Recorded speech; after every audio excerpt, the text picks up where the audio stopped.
Welcome to Raj sir classes. आज है 9 जून 2025 और 9 जून से संबंधित जितने भी प्रकार के करंट अफेयर के क्वेश्चन बन सकते हैं वे सारे इंपॉर्टेंट क्वेश्चन इस वीडियो में डिस्कशन करने वाले हैं। तो चलिए वीडियो में आगे बढ़ते हैं, बातचीत करते हैं। अगर अभी तक आपने चैनल को सब्सक्राइब नहीं किया है तो पहले चैनल को सब्सक्राइब करें, बेल आइकन को दबाएँ ताकि आगामी वीडियो की नोटिफिकेशन आपको मिल सके। चलिए पहला क्वेश्चन देखते हैं। हाल ही में विश्व महासागर दिवस कब मनाया गया है? तो राइट आंसर बताएंगे दोस्तों 8 जून को। कब मनाया गया है? 8 जून को विश्व महासागर दिवस मनाया गया है। अच्छा, क्यों मनाते हैं?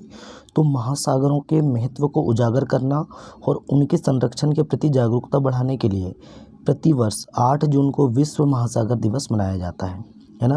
और संयुक्त राष्ट्र द्वारा इस दिवस को मनाने की घोषणा 2009 में की गई थी। मोस्ट इम्पोर्टेंट क्वेश्चन है, ये भी बन सकता है। चलिए कुछ इम्पोर्टेंट डे देख लेते हैं। 1 जून को विश्व दुग्ध दिवस मनाया गया। 2 जून को तेलंगाना स्थापना दिवस मनाया गया। 3 जून को विश्व साइकिल दिवस मनाया गया। 4 जून को आक्रामकता के शिकार मासूम बच्चों का अंतर्राष्ट्रीय दिवस मनाया जाता है। अच्छा, 5 जून को विश्व पर्यावरण दिवस मनाया गया। मोस्ट इम्पोर्टेंट है बीट प्लास्टिक एंड पॉल्यूशन, ये इसकी थीम है इस वर्ष की, ये आपको ध्यान रखना है। 6 जून को विश्व कीट दिवस मनाया गया और विश्व खाद्य सुरक्षा दिवस ये 7 जून को मनाया गया। तो अभी तक इतने इम्पोर्टेंट डे हम जून मंथ में कंप्लीट कर चुके हैं। तो आपको डेली पढ़ना है, डेली याद रखना है ऐसे ही। चलिए नेक्स्ट क्वेश्चन देखते हैं। हाल ही में माइक्रोसॉफ्ट को पछाड़कर दुनिया की सबसे मूल्यवान कंपनी कौन सी बनी है? तो ये एनवीडिया बनी है। कौन सी बनी दोस्तों? एनवीडिया। ये माइक्रोसॉफ्ट कंपनी है, इसको पछाड़कर दुनिया की सबसे मूल्यवान कंपनी बन गई है। कौन सी? एनवीडिया। तो option number C right answer हो जाएगा, एनवीडिया। चलिए नेक्स्ट क्वेश्चन देखते हैं। हाल ही में किसने शासन में भारतीय भाषाओं को बढ़ावा देने के लिए भारतीय भाषा अनुभाग लॉन्च किया है? तो हमारे गृह मंत्री अमित शाह जी और सहकारिता मंत्री हैं अमित शाह, है ना। 2 कार्यभार संभालते हैं ये, गृह मंत्रालय और सहकारिता मंत्रालय। तो इन्होंने शासन में भारतीय भाषाओं को बढ़ावा देने के लिए भारतीय भाषा अनुभाग लॉन्च किया। किसने? अमित शाह जी ने। तो option number B right answer हो जाएगा। नए क्वेश्चन है। हाल ही में किसे फर्टिलाइजर एसोसिएशन ऑफ इंडिया का नया अध्यक्ष नियुक्त किया गया है? तो ये नियुक्त किया गया है शैलेश सिंह मेहता, है ना। तो शैलेश सिंह मेहता जी को fertilisers association of India FAI का नया अध्यक्ष नियुक्त किया गया। तो ऑप्शन नंबर सी इस क्वेश्चन का राइट आंसर हो जाएगा। अच्छा, कुछ नियुक्तियों के बारे में बात करें। जर्मनी की पूर्व विदेश मंत्री एनालेना बेयरबॉक संयुक्त राष्ट्र महासभा का अध्यक्ष चुना गया है। अच्छा, शैलेंद्र नाथ गुप्ता को रक्षा संपदा का नया महानिदेशक नियुक्त किया गया। S महेंद्र देव को प्रधानमंत्री की आर्थिक सलाहकार परिषद का अध्यक्ष नियुक्त किया गया। किसे? S महेंद्र देव को। अच्छा, सुदर्शन वेणु को TVS मोटर्स का अध्यक्ष नियुक्त किया गया भारत में। और दिनेश सिंह राणा ने अंडमान एवं निकोबार कमान के कमांडर इन चीफ का पदभार संभाला है। जसवीर सिंह मान ने पश्चिमी वायु कमान में वरिष्ठ एयर स्टाफ ऑफिसर का पदभार संभाला है। राजीव मेमानी को वित्त वर्ष 2026 के लिए CII अध्यक्ष नियुक्त किया गया। किसे? राजीव मेमानी को। S पद्मनाभन को टाटा केमिकल्स के लिए अध्यक्ष चुना गया। इतना आपको ध्यान रखना है नियुक्ति से संबंध में। नए क्वेश्चन है। हाल ही में फ्रांस के तटीय शहर में, क्या नाम है शहर का? नीस। तो इसमें आयोजित अंतर्राष्ट्रीय महासागर सम्मेलन में उच्च स्तरीय भारतीय प्रतिनिधि मंडल का नेतृत्व किसने किया है? तो ये किया है डॉक्टर जितेंद्र सिंह जी ने। तो option number B right answer हो जाएगा, डॉक्टर जितेंद्र सिंह। नए क्वेश्चन देखते हैं। नए क्वेश्चन है। हाल ही में भारतीय राष्ट्रपति की पहली महिला AD कैंप ADC नियुक्त किसे किया गया है? तो यशस्वी सोलंकी, ये है यशस्वी सोलंकी और इन्हीं को भारतीय राष्ट्रपति की पहली महिला AD कैंप नियुक्त किया गया है। अच्छा, इनका कार्य क्या होगा? ये राष्ट्रपति के सबसे करीबी होंगी, है ना। और जो भी निर्णय राष्ट्रपति लेंगी तो उसके जो सारे निर्णय कौन सुनाएगा? मतलब कि सुनाएगा तो राष्ट्रपति ही, लेकिन उनकी सहायिका कौन रहेगी? तो महिला रहेगी ये AD कैंप यशस्वी सोलंकी। जैसे कि राष्ट्रपति के सबसे करीबी सैन्य सहायक होते हैं, है ना। कौन? ADC। राष्ट्रपति और आर्म फोर्सेस के बीच जो कम्युनिकेशन होगा वो कौन स्थापित करेगा? तो AD कैंप स्थापित करेंगे। तो ये सारे कार्य कौन करेंगी? तो यशस्वी सोलंकी करेंगी। तो option number A right answer हो जाएगा, यशस्वी सोलंकी। बात करते हैं हिताची इंडिया ने एन वेन्यू को अपना प्रबंध निदेशक नियुक्त किया। अच्छा, राजीव कृष्ण उत्तर प्रदेश के नए डीजीपी बने हैं और ये 1991 के आईपीएस अधिकारी हैं, ये आपको ध्यान रखना है। इंडिगो ने विक्रम सिंह मेहता को अपना चेयरमैन नियुक्त किया। मियाओ लीजी को FIBA महिला एशिया कप 2025 का राजदूत नियुक्त किया गया। राम मोहन को MPEDA का नया निदेशक नियुक्त किया गया। तपन कुमार डेका, इनको दोस्तों इंटेलिजेंस ब्यूरो का अध्यक्ष नियुक्त किया गया है। विकास सिंह को 2025-26 के कार्यकाल के लिए चौथी बार सुप्रीम कोर्ट बार एसोसिएशन का अध्यक्ष चुना गया। इतना आपको नियुक्ति के संबंध में ध्यान रखना है। नए क्वेश्चन है, हाल ही में किसने ज्योतिर्मठ में सामुदायिक रेडियो स्टेशन आईबेक्स तराना का उद्घाटन किया? तो हमारे जो जनरल उपेंद्र द्विवेदी हैं, इन्होंने दोस्तों ज्योतिर्मठ, जो कि पहले इसका नाम क्या था, जोशीमठ, इसका नाम चेंज करके ज्योतिर्मठ रख दिए हैं और यहाँ पे सामुदायिक रेडियो स्टेशन आईबेक्स तराना का उद्घाटन जनरल उपेंद्र द्विवेदी जी ने किया है। तो option number B right answer हो जाएगा। नए क्वेश्चन है, हाल ही में किस राज्य में ग्रेटर फ्लेमिंगो अभ्यारण्य स्थापित किया गया है? तो यह तमिलनाडु में स्थापित किया गया है। तो option number C right answer हो जाएगा। विश्व पर्यावरण दिवस 2025 के अवसर पर तमिलनाडु सरकार ने दोस्तों धनुषकोडी में एक बड़ा फ्लेमिंगो अभ्यारण्य स्थापित किया है, जो राज्य की सतत पर्यावरणीय नीति और जैव विविधता संरक्षण की दिशा में एक महत्वपूर्ण कदम है। अब तमिलनाडु की बात करते हैं, ये रहा मैप में तमिलनाडु। अच्छा, बात करते हैं तमिलनाडु की। कैपिटल है चेन्नई, CM है MK स्टालिन और गवर्नर है RN रवि। तमिलनाडु लौंग का सबसे बड़ा उत्पादक राज्य है भारत में, ये आपको ध्यान रखना, मोस्ट इम्पोर्टेंट है। चलिए बात करते हैं तमिलनाडु की। सुप्रीम कोर्ट ने मद्रास हाई कोर्ट के फैसले को पलटकर तीसरे बच्चे के लिए मातृत्व अवकाश स्वीकृत किया। तमिलनाडु की शिवकाशी आतिशबाजी के लिए GI टैग की मांग की गई है।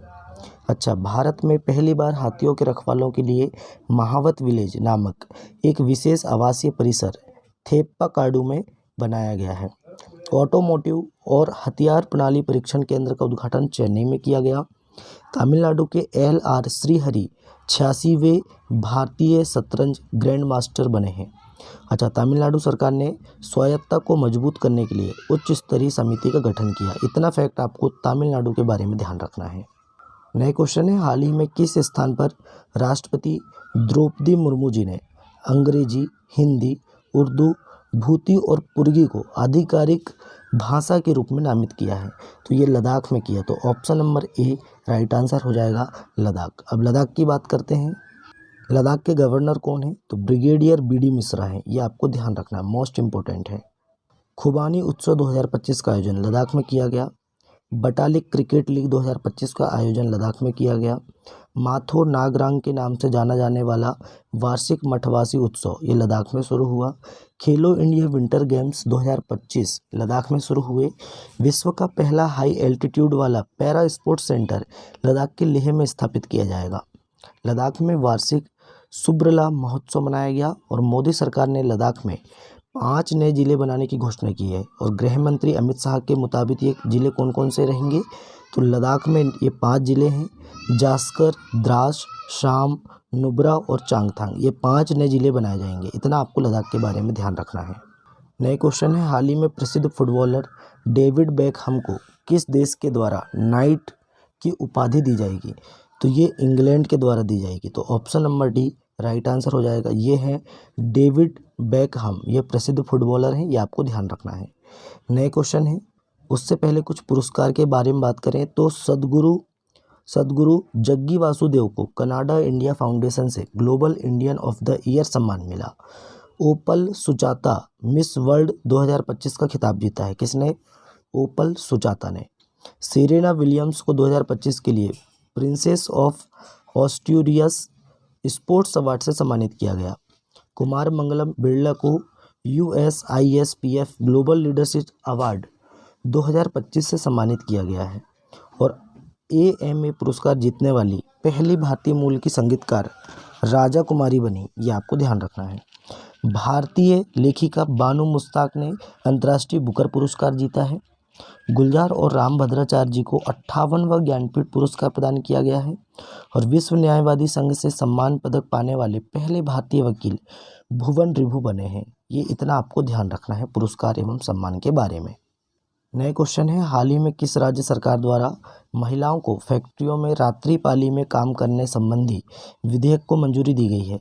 तो ये कहाँ पे दी गई है? तो आंध्र प्रदेश में दी गई। तो option number C right answer हो जाएगा, आंध्र प्रदेश। अब आंध्र प्रदेश की बात करते हैं। कैपिटल क्या है दोस्तों? अमरावती है। सीएम है एन चंद्रबाबू नायडू और गवर्नर कौन है? जस्टिस अब्दुल नजीर। अच्छा, आंध्र प्रदेश दोस्तों भारत में फलों का सबसे बड़ा उत्पादक राज्य है। ये भी आपको मोस्ट इम्पोर्टेंट क्वेश्चन है, ध्यान रखना है। आंध्र प्रदेश सरकार ने एक परिवार एक उद्यमी अभियान शुरू किया। आंध्र प्रदेश सरकार ने रक्षा कर्मियों को संपत्ति कर में छूट दी है। और आंध्र प्रदेश के मुख्यमंत्री ने 10 एमएसएमई पार्कों का उद्घाटन किया। कितने? 10 एमएसएमई पार्कों का उद्घाटन किया।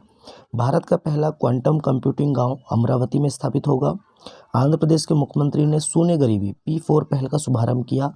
स्वतंत्रता सेनानी पी श्री रामुलु की 58 फीट ऊंची प्रतिमा अमरावती में स्थापित की जाएगी। अब क्यों? क्योंकि इन्होंने 58 दिन आमरण अनशन की थी, जिसके कारण इनकी मृत्यु हुई थी। और इसके बाद आंध्र प्रदेश पहला राज्य बना था भारत का भाषा के आधार पर, है ना। चलिए, आंध्र प्रदेश के मुख्यमंत्री ने तिरुपति में 1000 करोड़ के हरित हाइड्रोजन संयंत्र का उद्घाटन किया था। और व्हाट्सएप आधारित वन मित्र आंध्र प्रदेश में 161 सरकारी सेवाएं उपलब्ध कराएगा। इतना फैक्ट आपको आंध्र प्रदेश के बारे में ध्यान रखना है। नए क्वेश्चन है, हाल ही में किस राज्य की रोहिणी ग्राम पंचायत ने ई गवर्नेंस पुरस्कार 2025 के तहत डिजिटल गवर्नेंस श्रेणी में स्वर्ण पदक जीता है? तो ये महाराष्ट्र की पंचायत है। कौन सी? रोहिणी। और इसने दोस्तों ई गवर्नेंस पुरस्कार 2025 के तहत डिजिटल गवर्नेंस श्रेणी में स्वर्ण पदक जीता है। तो option number B Maharashtra right answer हो जाएगा। चलिए, बात करते हैं महाराष्ट्र की। महाराष्ट्र की राजधानी है मुंबई। सीएम है देवेंद्र फडणवीस और गवर्नर है सीपी राधाकृष्णन। अच्छा, महाराष्ट्र में उजानी बांध है, जायकवाड़ी बांध है और कोयना बांध है। नावेगांव, नागजीरा, सह्याद्री, मेलघाट, तडोबा, अंधेरी और बोर टाइगर रिजर्व कहाँ पे है? महाराष्ट्र में है। इतना आपको ध्यान रखना है। महाराष्ट्र में पहली कक्षा से विद्यार्थी के लिए बुनियादी सैन्य प्रशिक्षण शुरू किया जाएगा। महाराष्ट्र सरकार ने खरीफ सीजन से पहले महाविस्तार ऐप लॉन्च किया है। सुप्रीम कोर्ट ने महाराष्ट्र के झुड़पी जंगलों को वन भूमि घोषित किया।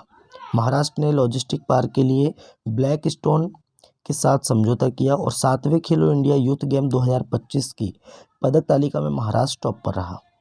महाराष्ट्र सरकार ने कृत्रिम रेत के उपयोग को बढ़ावा देने के लिए नीति शुरू की। और केयर एज राज्य रैंकिंग 2025 में महाराष्ट्र टॉप पर रहा। महाराष्ट्र सरकार ने पिंक ई रिक्शा योजना शुरू की। इतना आपको ध्यान रखना है। नए क्वेश्चन है, हाल ही में दादाजी पणशीकर का निधन हुआ, वे कौन थे? तो ये दोस्तों मराठी साहित्य लेखक थे। ये आपको ध्यान रखना है। और इनका भी हाल ही में निधन हुआ। नए क्वेश्चन है, हाल ही में किस शहर में अंतर्राष्ट्रीय श्रम संगठन के 113वें वार्षिक अंतर्राष्ट्रीय श्रम सम्मेलन का आयोजन किया गया? तो राइट आंसर बताएंगे। Option number C right answer हो जाएगा, जिनेवा। तो ऑप्शन नंबर सी इस क्वेश्चन का राइट आंसर हो जाएगा कि अंतर्राष्ट्रीय श्रम संगठन के 113वें वार्षिक अंतर्राष्ट्रीय श्रम सम्मेलन का आयोजन कहाँ किया गया? तो ये जिनेवा स्विट्जरलैंड में किया गया। नए क्वेश्चन है, हाल ही में जारी आंकड़ों के अनुसार 2025 में महिलाओं के लिए भारत का सबसे सुरक्षित राज्य कौन सा है? तो ये सिक्किम है। तो option number C right answer हो जाएगा, सिक्किम। अब सिक्किम की बात करते हैं। सिक्किम की कैपिटल है गंगटोक। सीएम है प्रेम सिंह तमांग और गवर्नर हैं ओम प्रकाश माथुर। बात करते हैं, सिक्किम सरकार ने प्रति व्यक्ति 50 रुपये का पर्यटन शुल्क लगाया। सिक्किम के सोरेंग जिले में देश का पहला जैविक मत्स्य पालन केंद्र शुरू हुआ। सिक्किम ने पर्यटन वाहनों के लिए कचरा बैग ले जाना अनिवार्य कर दिया है। और सिक्किम में ग्वाला दिवस मनाया गया है। सिक्किम में बौद्ध त्यौहार सागा दावा मनाया गया। सिक्किम AI संचालित यातायात प्रबंधन प्रणाली शुरू करेगा। और सिक्किम के उच्च न्यायालय ने अपनी महिला कर्मचारियों के लिए मासिक धर्म अवकाश नीति शुरू की है। भारतीय सेना और BRO ने सिक्किम में बेली ब्रिज पूरा किया है। तो इतना आपको सिक्किम के बारे में ध्यान रखना है। तो दोस्तों आज का हमारा करंट अफेयर यहीं समाप्त होता है। वीडियो कैसा लगा कमेंट करके बताएं और अपने दोस्तों में वीडियो को ज़्यादा से ज़्यादा शेयर करें, लाइक करें और चैनल को ज़रूर से ज़रूर सब्सक्राइब करें। चलिए मिलते हैं तब तक के लिए नए वीडियो में। जय हिंद, जय भारत।